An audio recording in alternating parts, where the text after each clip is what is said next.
तिथपर्यंत पोहोचलाय. हम्म.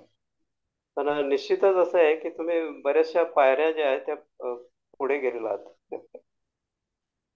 आता हे हो, तुम्ही आता त्याच्यामध्ये टोटल बरेच मी आता एकूण या धम्माच्या प्रवाहामध्ये 83 म्हणजे आता 42 वर्ष झाले. हा, आणि हा जो सतीचा मुद्दा आहे हा मला 2000 मध्ये सापडला. 2000 मध्ये बरोबर. हा, नैसर्गिक श्वास ज्याला म्हणतात, की आणि काया हा, काया श्वास घेते आणि सोडते, हे मला हा, 2000 हा. मध्ये सापडलं. आणि त्याच्यानंतर मग पुढचं संशोधन आणि सुरू झालं. हा, हा त्याच वेळेस मी इगतपुरीला शिबिर केलं होते, म्हणजे हा हा 1999 ला ऑक्टोबर हा मध्ये. हा हा हा. आणि तुम्ही मला वाटते सतीच्या याच्यामध्ये त्याच सुरुवात झाली नाही का सती हा, नाही, तेव्हापासून. त्याच्या त्याच्या आधी मी बरीच शिबिरं केलेली आहेत. म्हणजे हा, हा. विपස්සनेचं पण एक शिबिर केलं मी त्याच्या आधी. त्याच्या हम्म, आधी त्रैलोक्यमध्ये असताना बऱ्याच साधना केल्या मी.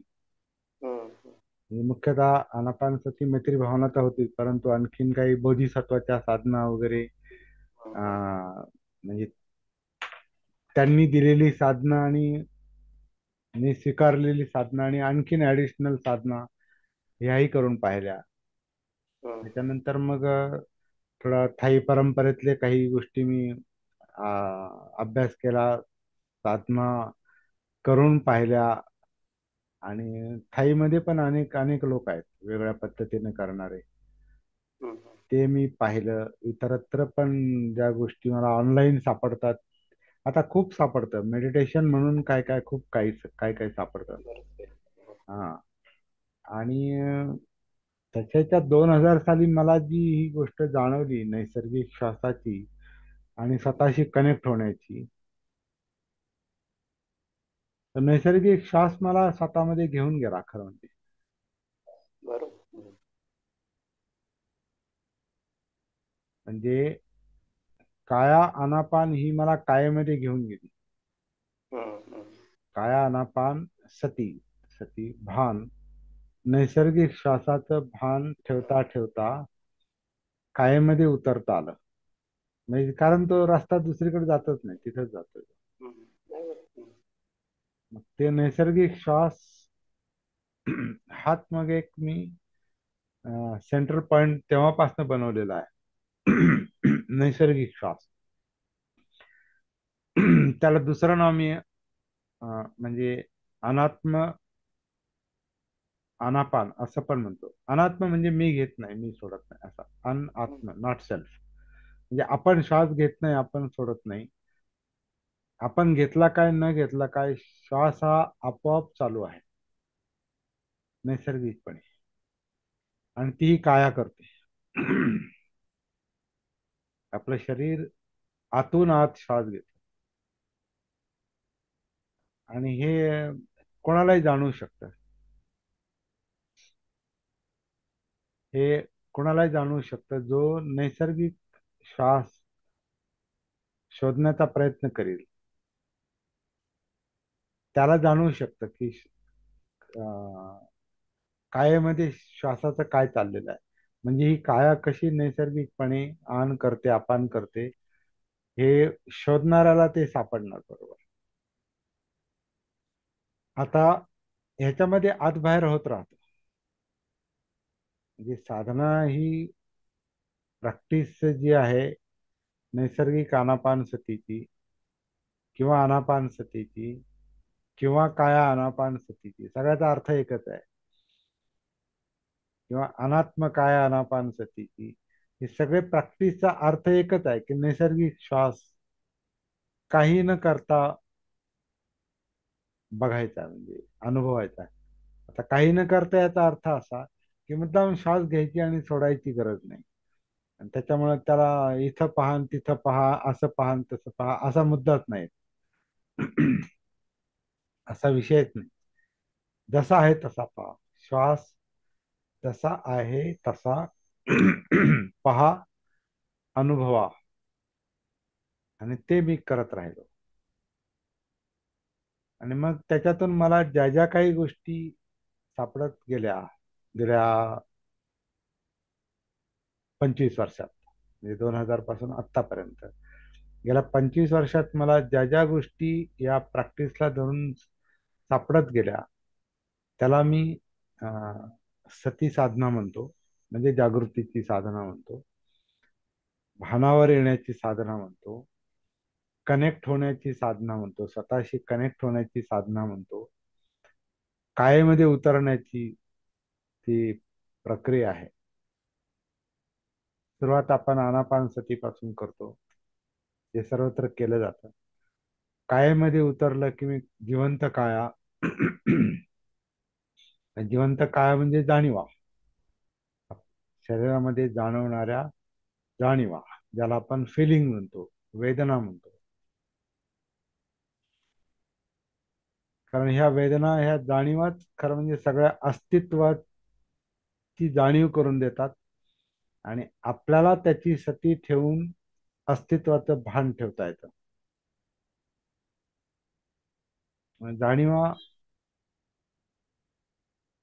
फिलिंग जे आहेत, याच्यामध्ये आपल्याला सुखदुःखाची पण जाणीव होते, म्हणजे आपल्या डिस्टर्बन्सची पण जाणीव होते, सुखाची, दुःखाची, आनंदाची, टेन्शनची, प्रेशरची, एकटेपणाची, काही मनोविकृती, काही समजा आपल्यातल्या ज्या आहेत, म्हणजे लोभ आहे, द्वेष आहे, कामछंद आहे, अं, व्यापाद आहे, आळस आहे, जडत्व आहे. जसं आता टानके सरांना जाणवलं की जडपणा वाटतो, म्हणजे जडपणा जाणवतो म्हणून तो आहे असं वाटतं. तर त्या जाणीवा आपल्याला ते लक्षात आणून देतात की आपण कोणत्या मनस्थितीत आहोत, कोणत्या शरीर स्थितीत आहोत. हा जाणीवांचाच सगळा अभ्यास आहे, जाणीवांचाच बोध आहे.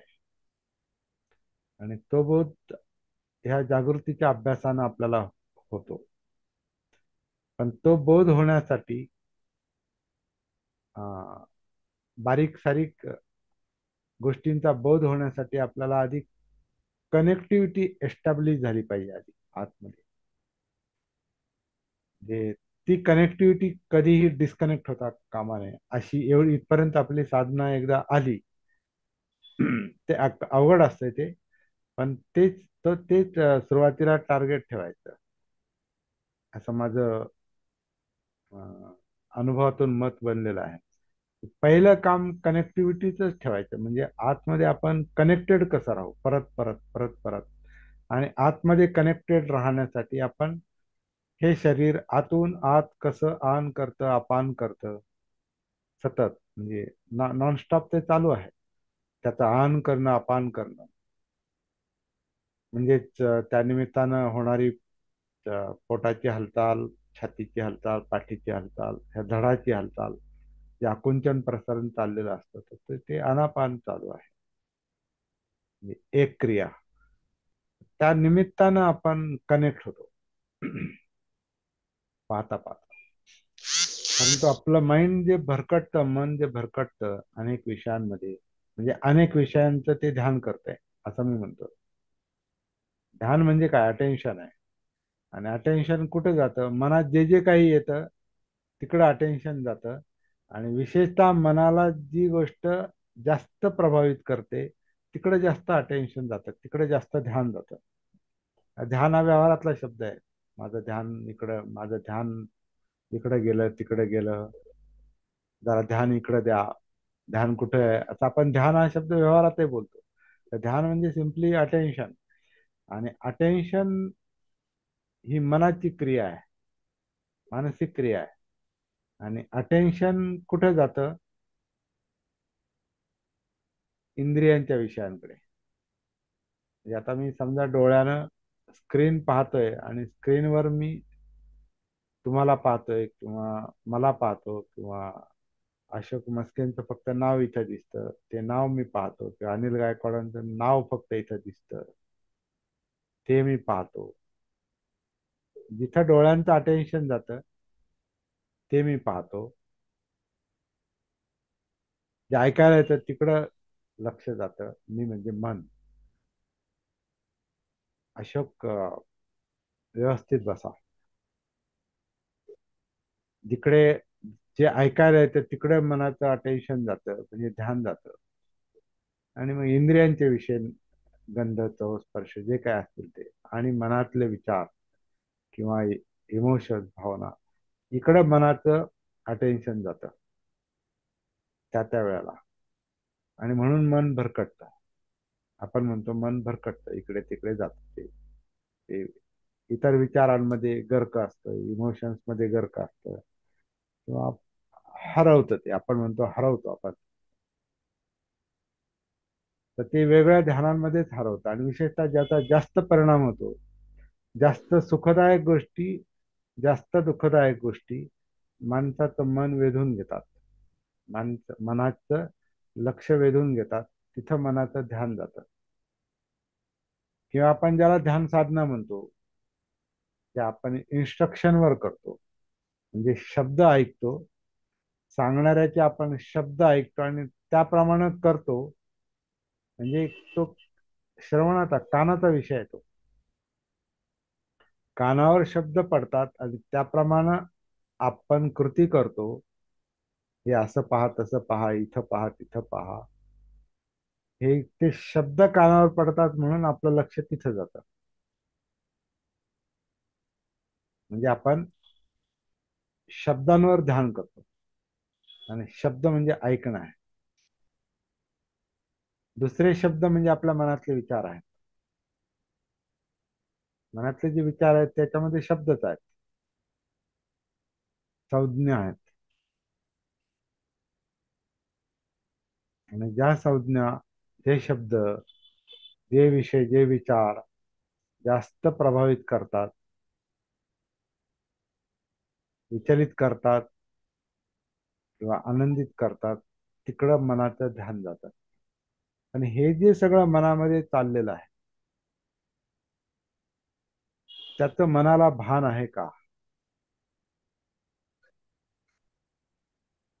हा वेगळा मुद्दा आहे. आणि बऱ्याचदा आपल्याला त्याचं भान नसतं. म्हणजे आपलं मन का भरकटतं, का भटकतं, का इकडं तिकडं जातं. म्हणजेच आता आपण जे बोलतोय, का इकडं तिकडं ध्यान करतोय, का इकडच्या तिकडच्या ध्यानांच्या विषयांमध्ये गर्क असतं, आणि ते आपल्याला माहितीही नाही. आपली बऱ्याचदा त्यानुसार अं, पळापळ चाललेली असते. तर ती कधी कधी शारीरिक पळापळ परत चाललेली असते, किंवा पळापळ चाललेली असते, किंवा मानसिक पळापळ चाललेली असते. एकूणात आपण डिस्टर्ब असतो. का तर ते मनात जे काही चाललेलं आहे, मनोपुब्बंगमा धम्मा, मनोसेठा मनोमया, ते मन हेच मुख्य आहे. ते मनच सक्रिय करतं, ते मनच विचार करतं, ते मनच काहीतरी कृती करायला लावतं. ते मन हे सेंट्रल पॉइंट आहे. ते मन काय आहे ते आपल्या लक्षात येत नाही. ते आपल्याला मनातल्या ज्या ऍक्टिव्हिटीज आहेत, मनातलं जे कार्य आहे, मनात जे काही चाललेलं आहे, ते विचार असो, इमोशन्स असो, त्याला मनोधम्म म्हटलेलं आहे. तर ते मनोधम्म, मनात जे जे काही चाललेलं असेल त्याची सती, जागृती ठेवता ठेवता आपल्याला अं, मनाचा बोध होतो. म्हणजे मन कळतं. आणि मग तो बोध ठेवता ठेवता आपल्याला हेही लक्षात येतं, हे मन, धावपळ करणारं मन, हे चंचल मन, हे अस्थिर मन, अनेक गोष्टीत गर्क असणारं मन,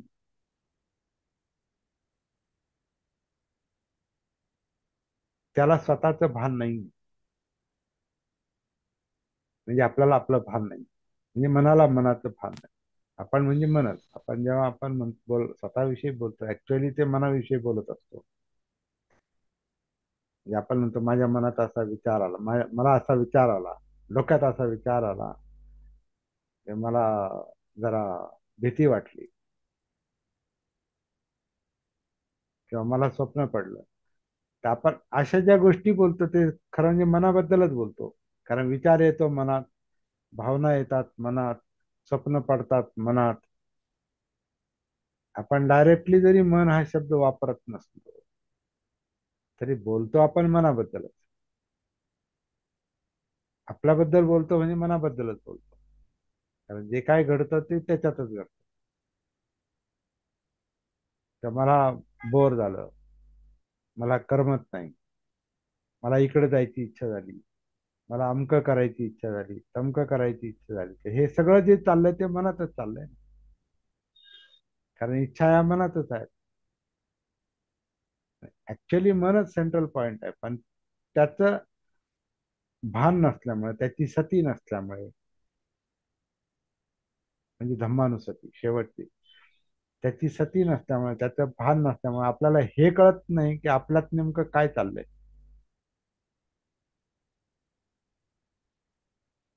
तर हे काय चाललंय हे समजून घेण्यासाठी आपल्याला निरंतर कनेक्टेड राहण्याची आपल्याला एक प्रॅक्टिस करावी लागते. त्याचं नाव सती साधना आहे. तीही आपली जागृतीची, सतीची, भानावर येण्याची प्रॅक्टिस आहे. आणि याला आपण कार्यशाळा म्हणतो, कारण हे प्रॅक्टिकल काम करतोय आपण आतमध्ये, जरी ते दिसत नसलं, जरी ते तसं ठरवलेलं नसलं, तरी आपलं जी काही ही जी सत्र चालतात, आपली जी काही चर्चा चालते, ती एक कार्यशाळा आहे. आणि ही कार्यशाळा मनामध्ये चाललेली आहे. आणि मन या कायेमध्ये आहे, म्हणून आपण म्हणजे ही काया हीच कार्यशाळा आहे, असं पण आपण काही दिवसापूर्वी म्हटलेलं आहे. आता काही शब्द परत परत जरी बोलण्यात आले नाही, तरी ते मागचं आपण जे विसरून गेलेलो असतो, ते परत परत रिकॉल केलं पाहिजे, परत परत आठवलं पाहिजे.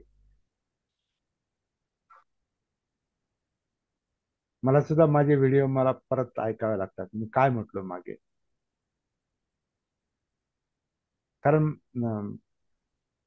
बोलण्याच्या ओघामध्ये आपण अनेक आपल्या मनामध्ये, आपल्या मनामध्ये अनेक कल्पना येतात, संकल्पना येतात, विषय येतात, आणि आपण ते बोलून टाकतो. आणि काही काही असे विषय येतात, असे शब्द येतात, आता जे मलाही माहिती नसतं ते काय काय येईल त्याचं, तर ते येऊन जातं. आणि नंतर ते ते शब्द विसरले पण जातात. विसरले जातात म्हणण्यापेक्षा ते परत परत वापरात येत नाही, बोलले जात नाहीत. याचा अर्थ असा नाही तो विषय मागे गेलेला आहे, तो नवीन रूपात पुढे येतो. कारण नवीन शब्द तयार होतात, प्रॅक्टिस करता करता, साधना करता करता नवीन शब्द तयार होतात.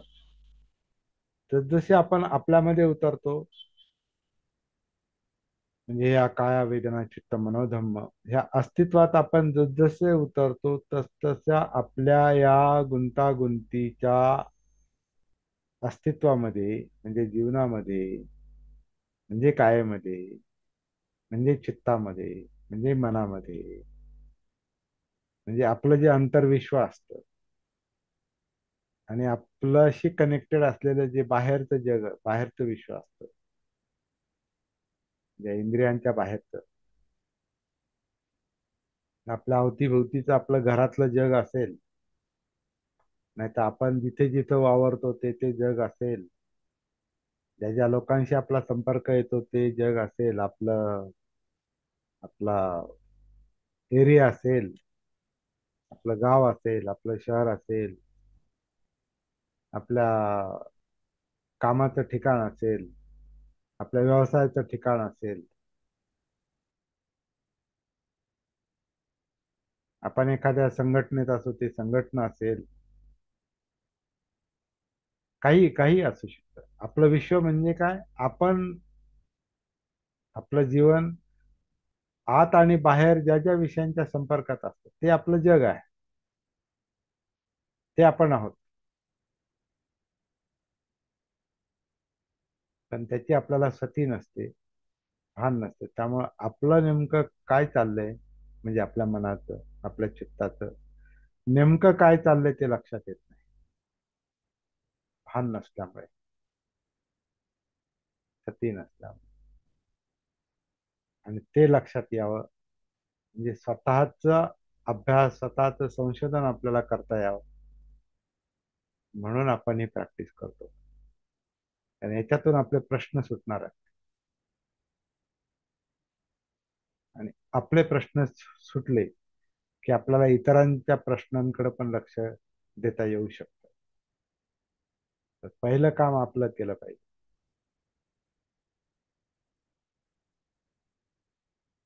नंतर मग एक लक्षात येतं की आपण आणि इतर हे वेगळे नाहीत, एकच आहे ते. फक्त ते, तुमचं जीवन स्वतंत्र आहे, माझं स्वतंत्र आहे, प्रत्येकाचं वेगवेगळं आहे. तर ते वेगवेगळं जरी असलं तरी काही गोष्टी अशा आहेत कॉमन, काही गुणधर्म असे आहेत का ते तुमचे आणि माझे वेगळे नाहीत.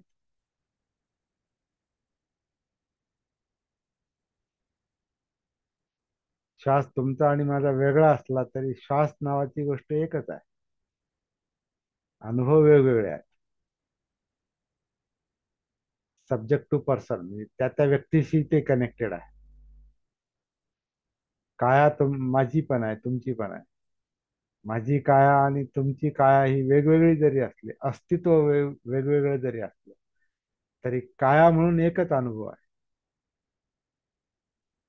आणि कायाशी संलग्न इंद्रिय शब्द उच्चारल्याबरोबर मी माझ्या इंद्रियांच्या बाबतीत जरी बोलत असलो, डोळे, कान, नाक, जीभ, त्वचा, तेच इंद्रिय तुम्हाला पण आहेत, प्रत्येकाला आहेत. इंद्रिय नावाची गोष्ट कॉमन आहे, परंतु अनुभव स्वतंत्र आहेत. विचार मीही करतो, विचार तुम्ही करता. विचार करणारा मेंदू माझ्यात पण आहे, विचार करणारा मेंदू तुमच्यात पण आहे. तर ते वेगवेगळे मेंदू जरी असले आणि विचार वेगवेगळे जरी असले, तरी विचार करण्याची प्रक्रिया, ती प्रोसेस मात्र एकसारखीच आहे. तुमचे विषय वेगळे असतील, माझे विषय वेगळे असतील, म्हणजे तुमच्या मेंदूतले मनातले वेगळे असतील, माझ्या मेंदूतले मनातले वेगळे असतील, एवढाच फरक असतो. परंतु सर्वसाधारण क्रिया, प्रक्रिया ही सेम असते. म्हणजे माणूस म्हणून आपण एकसारखे आहोत, आयडेंटिटी म्हणून वेगवेगळे आहोत. वे आपली ओळख वेगवेगळी आहे. आपलं नाव वेगळं आहे, आपलं गाव वेगळं आहे, आपलं बोलणं वेगळं आहे, आपले आई वडील वेगळे आहेत, आपले समाज, आपला ग्रुप वेगळा आहे. आणि आपले शहर वेगवेगळे आहेत. आपला आपलं शिक्षण वेगवेगळं आहे. त्याच्यामुळे आपलं ज्ञान वेगवेगळं आहे, आपले अनुभव वेगवेगळे आहेत, आपण केलेल्या प्रॅक्टिसेस वेगवेगळ्या आहेत, आपल्याला भेटणारी माणसं वेगवेगळी आहेत. आणि या सगळ्यांची आपल्यावर जे काही संस्कार झालेले असतात, ते जे वळण आपल्याला पडलेलं असतं, जे आपल्या विचारातून, चित्तातून, बोलण्यातून, वागण्यातून जाणवतं, ते जे वळण आपल्याला पडलेलं असतं, वर्तन जे आपलं समाजानुसार किंवा परिस्थितीनुसार जे वर्तन आपलं तयार होतं आणि ते आपण करतो, ते वेगवेगळं जरी असलं तरी वर्तन करण्याची प्रक्रिया एकच आहे. कार्यकारण भाव एकच आहे. त्याचं स्वरूप वेगळं आहे. तर असं असं हे सगळं संशोधनाचं काम आहे. पण सगळ्यात बेसिक गोष्ट जी आहे ती आधी स्वतःमध्ये उतरण्याची, आणि उतरण्यासाठी कनेक्ट होण्याचा सतत प्रयत्न करणं. ते सतीचं स्विच सतत ऑन पाहिजे, म्हणजे तो प्रकाश ऑन राहतो. ते बटन बंद झालं सतीचं म्हणजे कनेक्ट. आता बटन म्हणजे काय, स्विचचं बटन म्हणजे काय, ते कनेक्टिव्हिटी येते. बटन दाबल्याबरोबर ते जे काही कनेक्ट होतं आतमध्ये, त्यानं तो खंडित झालेला वीज प्रवाह तो कंटिन्यू होऊन जातो. मग तो प्रवाह त्या बल्बमध्ये जातो, म्हणून तो प्रकाश पडतो. आणि ही स्विच ऑफ झाली, डिस्कनेक्ट झालं की तो लाईट बंद झाला.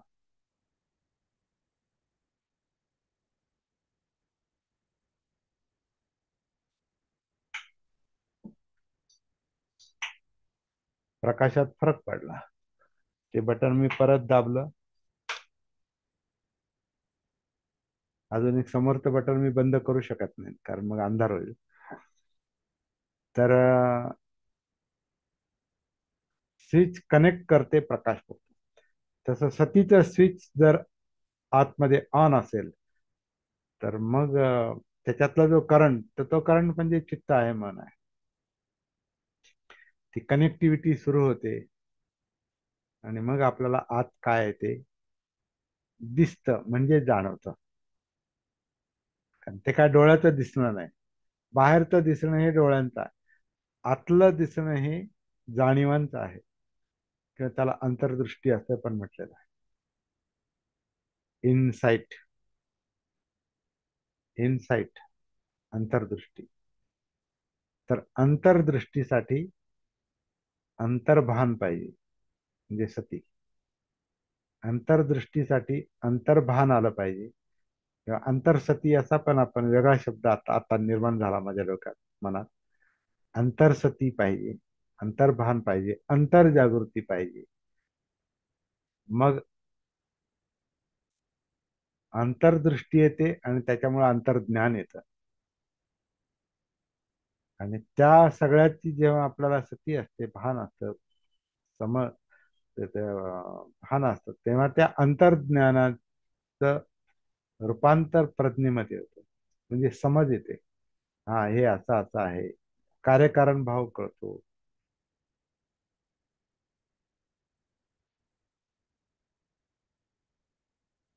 याला बोध आणि बोधी म्हटलेलं आहे.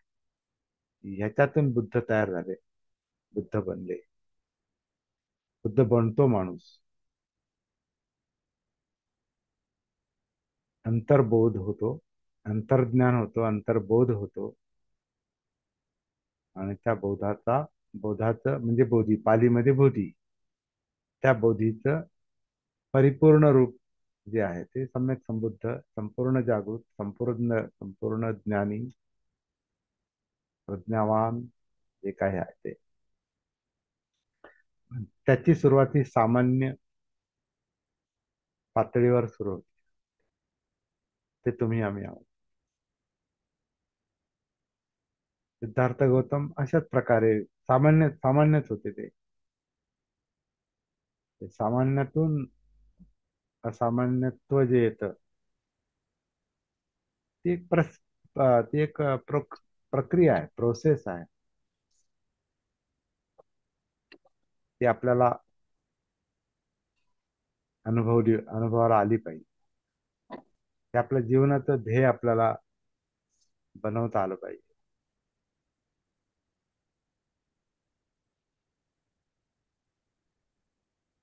तर हे आजचं धम्मचिंतन जे आहे ना, हे सतीमध्ये म्हणजे ऐन वेळेलाच येते. ते जागृतीच्या त्या फ्लो मध्येच ते शब्द येतात बाहेर. त्यामुळे ज्याला आपण धम्मचिंतन म्हणतो, ते त्याला आपण सती धम्मचिंतन म्हणतोय. आपण टायटलच तसं ठेवलेलं आहे. आणि वर्षावासाच्या निमित्तानं करतोय म्हणून वर्षावास कालीन सती धम्मचिंतन. तर शेवटी मुद्दा एकच आहे, कनेक्टिव्हिटी पाहिजे, जागृती सती आली पाहिजे, भानावर आलं पाहिजे. आणि त्या भानाच्या, जागृतीच्या, सतीच्या प्रकाशात जे जे काही आपल्याला जाणवतं, त्याच्यावर मन चिंतन करतं. आणि त्याचा तो स्वभाव, त्याचा ते गुणधर्म आहे. त्याला जे जे काही इनपुट, त्याच्याकडे जे जे काही येतं, त्याला जे जे विषय त्याच्यापर्यंत येतात, ते जागृत असो नाही तर जागृत असो, ते मन भानावर असो नाही तर नसो, त्याच्याकडे जे जे काही विषय येतात त्याच्यावर विचार करणं हे त्याचं काम आहे. पण जेव्हा ते मन जागृत असतं, तेव्हा मग ते पद्धतशीर चिंतन करायला सुरुवात करतो. पद्धतशीर चिंतन. पद्धतशीर चिंतन ही वेगळी बाब आहे, आणि नुसते विचार करणं, विचार येणं ही वेगळी बाब आहे. विचार प्रत्येक प्रत्येक मनामध्ये विचार येतात, प्रत्येक मेंदूमध्ये विचार येतो. अगदी प्राण्यांच्या मेंदूतही विचार नावाची काही गोष्ट असणार आहे, म्हणून ते तीच गोष्ट तीच गोष्ट करतात काही, किंवा काहीतरी त्यांचं, काही गोष्टी त्यांच्या त्या विचारात त्यांच्या मेंदूनुसार बदलतात.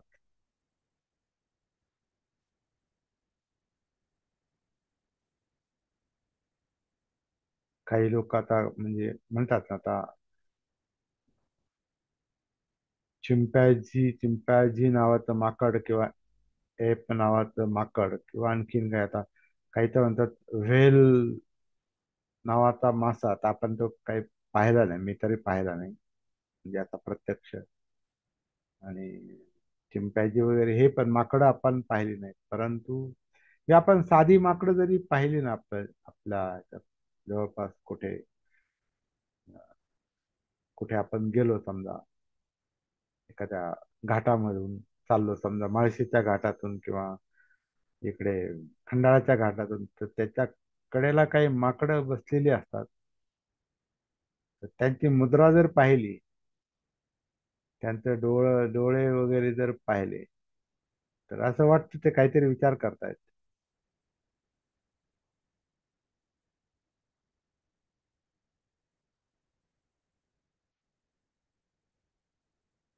नैसर्गिक काम आहे सगळं. तर हे आपल्याला आपल्यामध्ये आपल्याच अनुभवाच्या आधारे आपल्याला ह्या गोष्टी समजतात, त्या सतीला समजतात, जागृतीला. तर आजचं हे धम्मचिंतन मी इथे थांबवतो, तात्पुरतं. तुम्हाला काय बोलायचं असेल तुम्ही बोलू शकता.